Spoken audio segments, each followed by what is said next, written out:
রাজ্য সরকারের সঙ্গে চিঠি যুদ্ধের রীতি। রাজ্য সরকারের চিঠির আর কোনো উত্তর দিচ্ছে না কমিশন। সূত্রে খবর, সোমবার মঙ্গলবার তারা কলকাতা হাইকোর্টে মামলা করছে। রাজ্য সরকারের বিরুদ্ধে আইনি যুদ্ধে যাওয়ার প্রস্তুতি বুধবার থেকে শুরু করেছে রাজ্য নির্বাচন কমিশন। বুধ বৃহস্পতি শুক্রের পর শনিবারও ব্যারিস্টার সমরাদিত্য পালের বাড়িতে গিয়ে বৈঠক করেন রাজ্য নির্বাচনী আধিকারিক মীরা পাণ্ডে। 3 ঘন্টার ম্যারাথন বৈঠকে সিদ্ধান্ত হয়, কেন্দ্রীয় বাহিনী ছাড়াই 2 দফায় ভোট করানোর সিদ্ধান্তে রাজ্য সরকার অনড় থাকলে কমিশন আদালতের দ্বারস্থ হবে। বিকেল 4:30টার সময় রাজ্য সরকারের চিঠি পৌঁছয় কমিশনের অফিসে। কমিশনের সচিবকে নিয়ে বৈঠকে বসেন কমিশনার। কেন্দ্রীয় বাহিনী ছাড়াই 2 দফায় ভোটের সিদ্ধান্তে যে তারা অনড়, সে কথা কমিশনকে চিঠিতে জানিয়ে দেয় রাজ্য। কমিশনকে বলে, রাজ্য পঞ্চায়েত আইন 42 ধারায় রাজ্য সরকার ভোটের দিন ঘোষণা করেছে। কমিশন 43(1) ধারায় বিজ্ঞপ্তি জারি করুক, কিন্তু কমিশন সিদ্ধান্ত নেয় রাজ্য সরকারের চিঠির আর কোনো উত্তর দেওয়া হবে না। কমিশন এবার আদালতে মামলা করবে।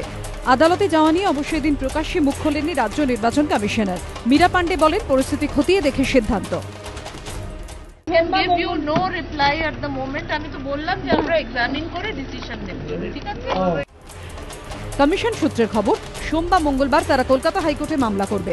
তবে চিঠির প্রাপ্তি স্বীকার করে সম্ভবত সোমবার কমিশন রাজ্য সরকারকে জানিয়ে দেবে 26 ও 30 এপ্রিল ভোট করার যে ঘোষণা রাজ্য সরকার করেছিল, তার প্রেক্ষিতে কেন তারা বিজ্ঞপ্তি জারি করল না। কমিশন সূত্রে খবর, আদালতে তারা রাজ্যের বিরুদ্ধে অসহযোগিতার অভিযোগ করতে পারে। সূত্রের খবর, কমিশন বলবে, সংবিধানে 243(k) ধারার 1 নম্বর উপধারায় রাজ্য নির্বাচন কমিশনকে যে দায়িত্ব দেওয়া রয়েছে, রাজ্যের অসহযোগিতার কারণে তা তারা পালন করতে পারছে না। কমিশন আবেদন করবে তাদের বাধ্যবাধকতা সম্পন্ন করার ব্যাপারে সহযোগিতা করার জন্য আদালত রাজ্য সরকারকে নির্দেশ দেয়। কেন্দ্রীয় বাহিনী তত্ত্বাবধানে কেন তারা ভোট করাতে চাইছে, তার পক্ষে একাধিক যুক্তি দেবে কমিশন। সূত্রের খবর, কমিশন বলবে, আগে যখনই কেন্দ্রীয় বাহিনী দিয়ে রাজ্যে ভোট করানো হয়েছে তখনই রাজনৈতিক গন্ডগোলের ঘটনা কম ঘটেছে। আবার যখনই রাজ্য পুলিশের তত্ত্বাবধানে ভোট হয়েছে তখনই সংঘর্ষে মৃতের সংখ্যা বেড়েছে।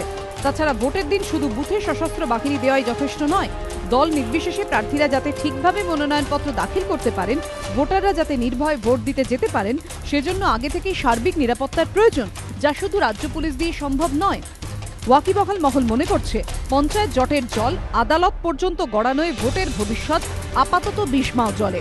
কারণ সিঙ্গল বেঞ্চের রায় রাজ্য সরকার বা রাজ্য নির্বাচন কমিশন যার বিপক্ষেই যাবে, তারাই কলকাতা হাইকোর্টের ডিভিশন বেঞ্চে আপিল করতে পারে। সূত্রের খবর, সেই সম্ভাবনাই প্রবল। সেই মামলা নিষ্পত্তি হতেও সময় লাগবে। সব মিলিয়ে পঞ্চায়েত ভোটের ভবিষ্যৎ অনিশ্চিত।